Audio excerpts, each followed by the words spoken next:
Hello. I've been texting with a man I met online for 3 weeks and started talking on the phone every day. We exchanged photos, but we don't see each other on video. We'll meet in person in 3 weeks.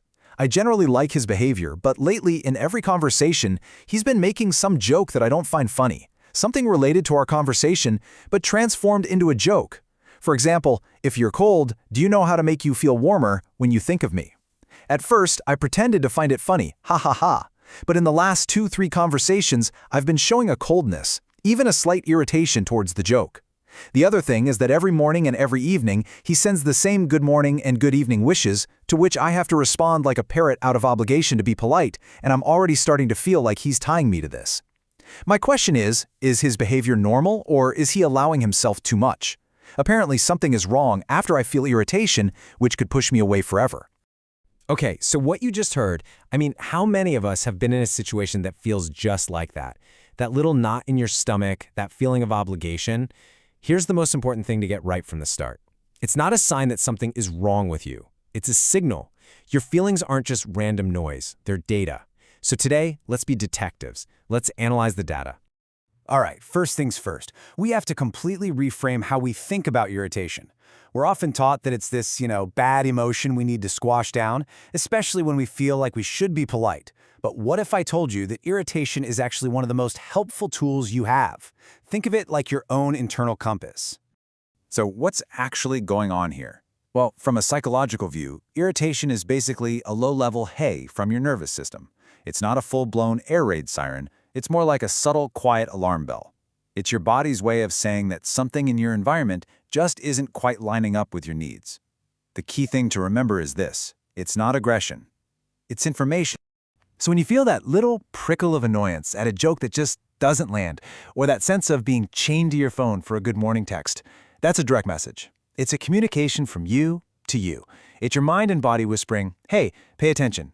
This right here, this dynamic, it isn't quite right for me. And the very first step is just to listen, without judging yourself for feeling it. And that brings us to a really crucial idea in any relationship: the mismatch between what someone intends and how their actual actions actually impact you. It's almost certain that this person's intentions are good.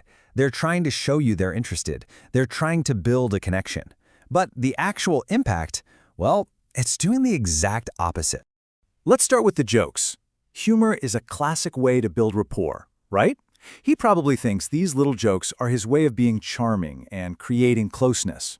But when your sense of humor just don't click, what's meant to be a bridge suddenly feels like a chore you have to cross. And that coldness you feel yourself showing, that's not you being rude. That's a totally natural protective boundary popping up. It's your system saying, nope, not for me. And now, let's break down those daily messages. Look, his intention is almost certainly to show he's thinking of you. That's sweet. But the impact is that it becomes a daily chore, an obligation. What he probably sees as a romantic ritual, you're experiencing as a restriction, a feeling of being tied down.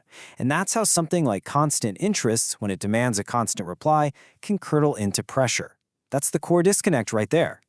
So this leads us right back to the central question in that post, the one we all ask ourselves when we're confused. Is this behavior normal? We're looking for some kind of rule book, right? Some external validation for our feelings. But what if that's the absolute wrong question to be asking?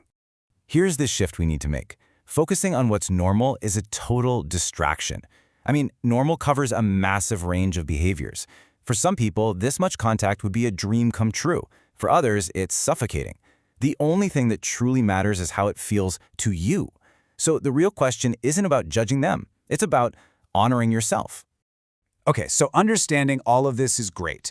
But what do you actually do with that information? Well, this isn't about just shutting the whole thing down. It's about trying to reshape the connection to see if it can work for you.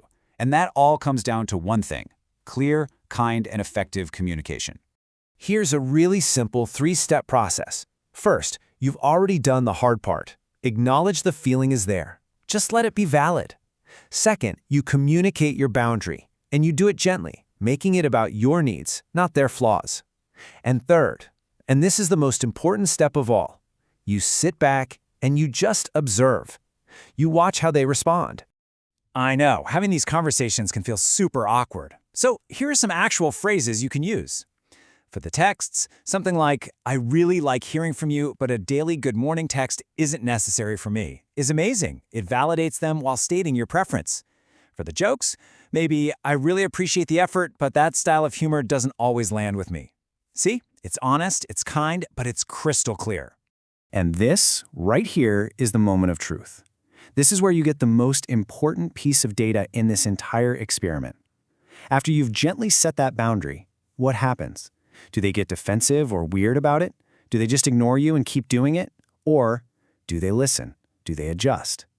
Their response tells you literally everything you need to know about their ability to be a respectful partner. So let's bring this all home. The ultimate goal here isn't to learn how to tolerate things that make you feel kind of icky. No way. The real goal is to learn how to trust that part of yourself that's sending you these signals in the first place. If you notice that irritation is growing, if it's getting louder, that is a clear, undeniable signal. So many of us are taught to just be polite at all costs, to put our own comfort last. But forcing yourself to endure a dynamic that's grating on you isn't kindness. It's actually a form of self-abandonment. And all it does is build resentment, not a real connection. And please remember this. Identifying that something isn't a fit for you early on, that is not a dating failure, it's a profound success in self-awareness. It means you are listening to yourself. It means you know what you need to feel safe and respected. That is a superpower, and it's the foundation of every single healthy relationship you will ever have. So I'll leave you with this question to think about. After everything we've talked about, what is one emotional signal? Maybe it's that little prickle of irritation, maybe it's that feeling of obligation, maybe it's something totally different. What's one signal that you will promise yourself to pay more attention to? Because that signal isn't the problem. It's the start of your solution.